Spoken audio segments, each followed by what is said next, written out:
राबिया कह रही है, जिसने परमात्मा को रियलाइज़ किया है, उस ग्रेट पर्सनैलिटी को मैं देखना चाहती हूँ। जिसने परमात्मा को रियलाइज़ किया है, उसकी कोई पर्सनैलिटी नहीं होगी। ये ध्यान में रखो। जिसकी पर्सनैलिटी दिखाई देती है ना, उसको परमात्मा का कुछ भी पता नहीं। इसीलिए तो जो परमात्मा के प्यारे हैं सतपुरख, उनको पहचानना कठिन हो जाता है, क्योंकि उनकी कोई बाहर से पर्सनैलिटी दिखाई नहीं देती है। तो ज़्यादातर लोग तो बाहर से देख के ही पहचानते। आप जिसको भी पहचानते हैं बाहर से देख के, तो उसको सुन के पहचानते हो।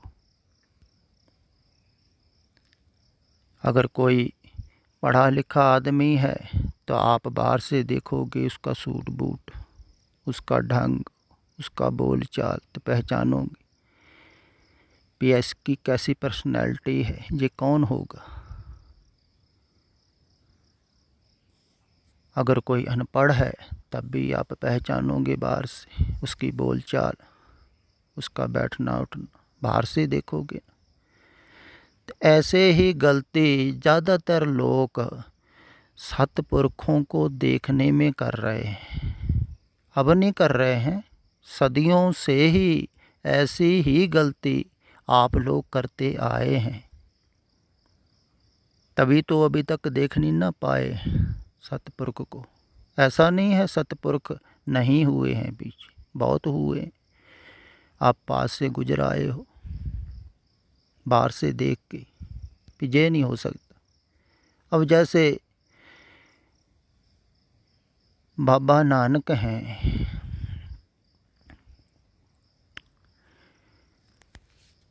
उनको उनके माता पिता पहचान नहीं रहे, उनके गांव के लोग हैं वो पहचान नहीं रहे हैं, किसी को नहीं पहचानते हैं। कबीर को, रविदास को कोई पहचानता था? साधारण लोग कामकार कर रहे हैं।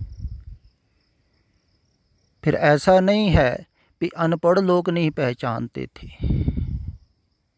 जब बाबा नानक यात्रा को निकले थे, हरिद्वार पहुँचे, तीर्थ स्थानों पर गए थे ना पहले, तो हरिद्वार में कितने साधु मिले होंगे, कितने वेदांती मिले होंगे, शास्त्री मिले होंगे, लेकिन उन्होंने देखा होगा शब्दों की आड़ में। दरअसल पढ़ा लिखा जो आदमी है ना, वो ज़्यादा चूकता है,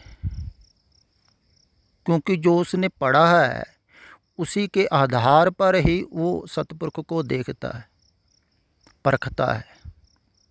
लेकिन जो पढ़ा हुआ है वो पुराना है, पुराने सतपुरखों का है।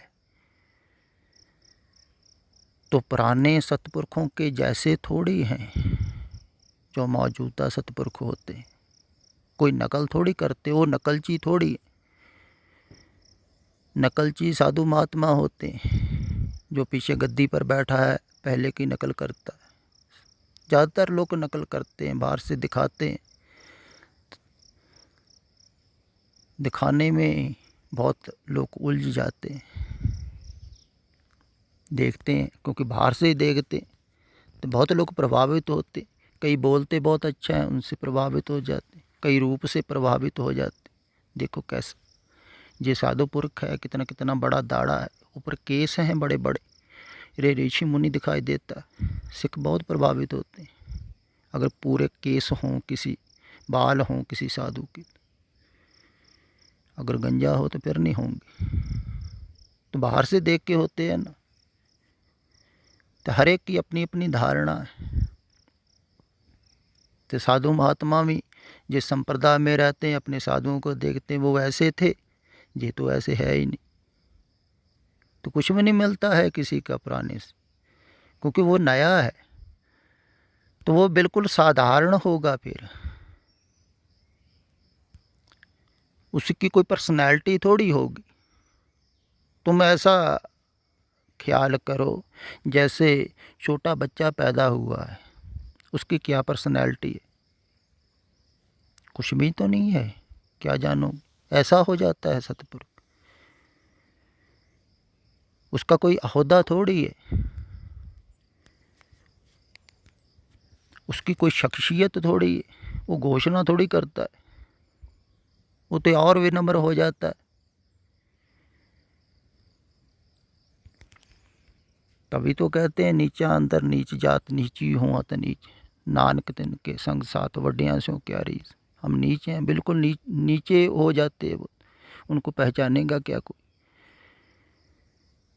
तो पढ़े लिखे तो पहचानेंगे नहीं। जिसके मन में ज्ञान है इसलिए पंडित तो पहचानेगा नहीं। विद्वान ज्ञानी कथावाचक प्रचारक कोई नहीं पहचानता। अगर साथ में भी रहे उनके तब भी कोई पहचानता नहीं है। मर्दाना बहुत देर साथ में रहे, अखीर में पहचान में आए इसको, पहले नहीं। इसलिए वो पहले लड़ता भी रहा, झगड़ता भी रहा। साथ में रहने से भी जल्दी पहचान में नहीं आते, क्योंकि वो बिल्कुल साधारण है, बाहर से वैसे ही हैं। खाते हैं पीते हैं, ठंड भी लगती है, कपड़ा भी लेते, कुछ लग भी जाता है पैर में चोट तो पट्टी भी करते हैं। सब कुछ होता है, वैसे ही होते हैं, साधारण। लेकिन प्राणों के बारे में लिखा हुआ है कि पुराने साधु ऐसे थे। तो बहुत बढ़ा चढ़ा के पुराने जो सतगुरु हैं उनके बारे में लिखा हुआ है। तो आदमी वैसी धारणा लेके चलता है तो पहचान नहीं पाता है, कोई भी नहीं पहचानेगा। फिर देखो हरिद्वार से वो काशी भी गए, वहाँ भी बहुत साधु महात्मा मिले होंगे, बहुत प्रचारक भी मिले होंगे, किसी ने पहचाना नहीं। पटना में एक आदमी ने पहचाना, वो जौहरी था, उसको जौहरी लिखा हुआ है। इसके पीछे जो कहानी है वो भी बहुत प्रिय है कि बाबा नानक ने मर्दाने को एक पत्थर दिया, कहा बाजार में बेच के आओ। वो बेचने गया, सब्जी वाले के पास गया तो सब्जी वाले ने में थोड़े से दाम बता दिए। कहा भी इतनी सब्जी ले जाओ, और क्या है, जो पत्थर है हमारे तौलने के काम आ जाएगा। तो बाबा ने कहा था बेचना नहीं है, सिर्फ पूछ के आना है। तो पूछ रहा था, कपड़े वाले पास गया, उसने कहा थोड़ा सा कपड़ा ले जा। ऐसे सभी ने बताया, जैसा कोई देखता है, जैसे बाहर से कोई देखेगा भी आम साधारण आदमी है, कोई साधु महात्मा होगा, जा रहा है बेचारा, इसको भोजन की ज़रूरत है, चलो भोजन दे दो। कोई भोजन दे देता है, कोई कपड़ा दे देता है। तो बाहर से देखते जैसे आम कोई भिखारी चला आ रहा हो, ऐसे देखते होंगे। फिर धीरे धीरे मर्दाना जब जौहरी के पास गया, सालसराय के, उसने देखा उस पत्थर को, देख के कहते हैं कि उसने 500 रुपया दे दिया उस समय का। तो कहा भी ये भी ले जा पत्थर को। मर्दाने ने कहा भी मेरे को बेचने के लिए नहीं बोला है, ना ही मैं पैसे लेके जाऊंगा, सिर्फ पता करने के लिए भेजा है। नहीं, उसने कहा नहीं, तो 500 रुपये ले ही जा। वो भी पीछे पीछे आ गया भी आदमी कौन है। आते ही उसने पहचान लिया बाबे नानक को, गिर पड़ा चरणों में। अब उसने कैसे पहचाना होगा, हजारों लोग नहीं पहचान पाए, घर के नहीं पहचान पाए, क्योंकि वो जौहरी था। इसके पीछे जो कहानी है ना, ऐसा नहीं है कि कहानी बिल्कुल सच है। पुराने समय में कहानियों में बातें कही जाती थी, वेदों में शास्त्रों में कहानियाँ हैं, बात कहानियों में कही जाती थी। गुरु ग्रंथ साहब जी में बहुत प्रमाण दिए हैं पुराने, तो वो सिर्फ प्रमाण दे के समझाने के लिए होती है। तो कहानी बहुत प्रिय है, कि सभी ने अपना अपना दाम बताया, लेकिन ये जौहरी था, इसने कहा कि ये अमोलक है, इसके दाम नहीं दिए जा सकते। सिर्फ दर्शन करने की भेंट 500 रुपया। जैसे कोई परमात्मा को प्यारे को मिल रहा हो, तो दर्शन करने की भेंट ही कोई दे दे। उस समय के 500 देखो, देखने की भेंट। कैसे देखा होगा उसने, उसकी आंख खुली होगी। इसलिए जो थोड़ा सा जाग जाता है, थोड़ी सी आंख खुलती है, उसी को ही दिखाई देते हैं सतपुरख। उनकी कोई पर्सनैलिटी नहीं होती है, ये ख्याल में रखो, नहीं तो बहुत बार चूकोगे, पीछे भी चूकते आए हो। तो उनकी पर्सनैलिटी को देखने की चेष्टा मत करो, पहले खुद जागने की चेष्टा करो। पहले गहराई से सुनो, फिर उस पर अमल करो। फिर बाहर से ध्यान थोड़ा थोड़ा हटेगा, मोह माया से थोड़े से निर्लेप होगे, तब तुम देख पाओगे। आंखें थोड़ी साफ होंगी तब देखोगे ना।